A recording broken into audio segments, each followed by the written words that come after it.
We're here with Robert Morris, Athletic Director, Dr. Craig Coleman. Dr. Coleman, it's a pleasure to have you here with us following the football meetings here at the Ocean Place. Can you just clue us into a little bit of the conversation in the room today about NEC football? What seemed to be the hot topics of conversation? Well, I think the two biggest topics were just the landscape across the NCAA, across the country in terms of FCS football, and all the conference realignments that are occurring and how some of that may impact us.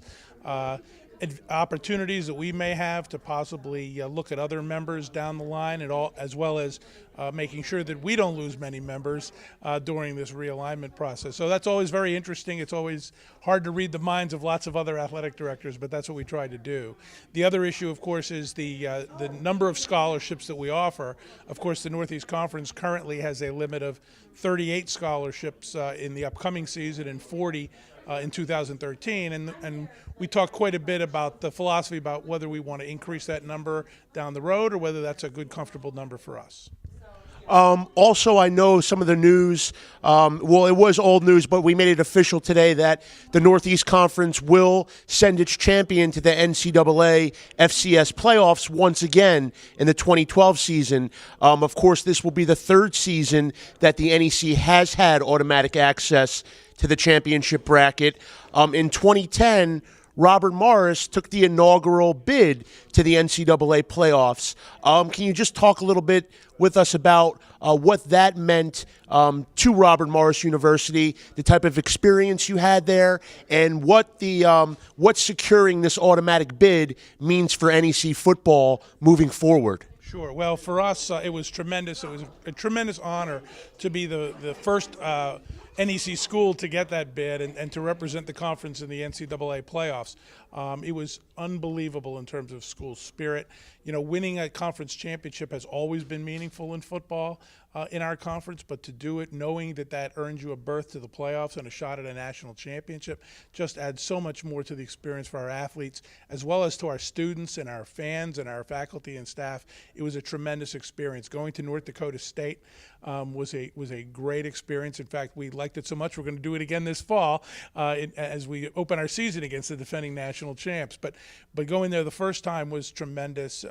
Great atmosphere, as any Northeast Conference team can tell you that participates in any NCAA tournament. In terms of the future, I think that we've secured the bid for 2012 once again, and it looks like the bracket will be expanding in 2013, so that will no longer be in jeopardy, and it's going to mean a lot of athletes having a great experience for years to come. Well, we're glad to hear that, and thanks again for joining us, Dr. Craig Coleman, Robert Morris University Athletic Director. Thanks. Thank you, Ralph. We're here with my good friend and neighbor, Wagner Athletic Director and head football coach, Walt Hameline. Coach Hameline, welcome to the Ocean Place. We just sat through the NECAD football meetings. Can you clue us into some of the conversation that went on in the room today? Well, I think, you know, one of the things we talked about is all the things that are happening in intercollegiate athletics with the expansion now, and just being proactive and making sure that we're solid, and it seems that we're in real good shape as a conference right now, which is great. We got into scheduling and looking to future schedules and where we stand, and we're excited, and I know the coaches are excited about what's going on and who we're coming up to compete against this year. Now, you mentioned scheduling. The Seahawks have a pretty big one planned for later on this fall. You guys are going down playing an FBS member, a Sun Belt Conference member, Florida Atlantic. Can you talk a little bit about that game? You don't have to give us a prediction, but just talk a little bit about what that means for your program headed down to play an FBS school, and how much are you guys looking forward to that? Well, I think just like anything, you know, when you have an opportunity, it's a great opportunity for our kids to go on and experience that. They got a brand new football stadium. They got a lot of good football players, but I think all players want to play at the highest level they can, and we'll tee it up and we'll compete like the Dickens, I can tell you that. Now, you mentioned that they have a lot of good football players. I'm sure you do, too. Can you give us a little preview of the fall? What do you expect here? What can we expect from Wagner? It's still early, Ralph, but we'll see what we can do for you. I'm supposed to be on summer break now, but I think at the end of the day, we got a good crew coming back on offense. We'll be a year older up front with the offensive linemen.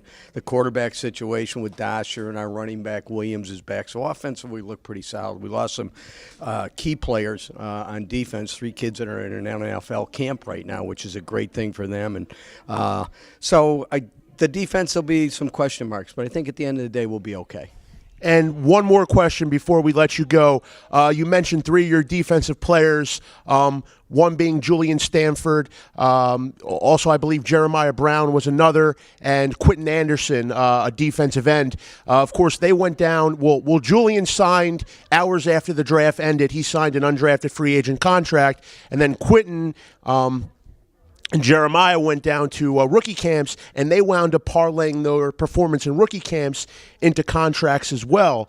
So what can you say about those 3 individuals, having coached them, and also what their moving on to the NFL means for your program? Well, I think it's a great thing for the kids. I saw them this past Friday at graduation, and they're having a heck of an experience. It's great for our program. It's great for the conference. I think as we look forward, in the Northeast Conference, how the level of football has gotten to a level where we got some outstanding student athletes. So it's a great thing for the kids. And, hey, keep our fingers crossed, and hopefully they get through the whole deal and they make the team and make some money, and then they can give some back to the institution. Spoken like a true athletic director, fundraiser here, Walt Hameline, also the head football coach. Thanks for joining us today, Coach Hameline. Always good to be with you.